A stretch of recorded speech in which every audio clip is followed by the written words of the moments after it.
Hey everyone, in this tutorial, I'll show you how to convert large images to small size for free using TinyPNG in 2026.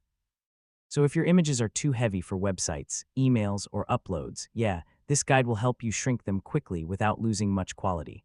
First, open the TinyPNG website in your browser.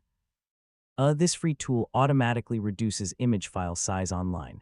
Next, drag and drop your large images into TinyPNG, so it will instantly start compressing them. Now wait a few seconds while the tool reduces the file size. I mean, it keeps the image looking almost the same while making it much smaller. So click download to save your smaller images to your PC. These optimized files are perfect for fast websites and email attachments. Next, compare the original and compressed images. Most of the time you won't notice any major quality difference. Finally, use your compressed images on websites, emails, or social media.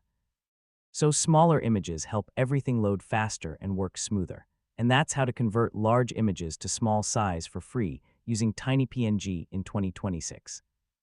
Once you optimize your images properly, you can save storage space and improve performance everywhere. If this guide helped you, feel free to check out more image optimization tutorials.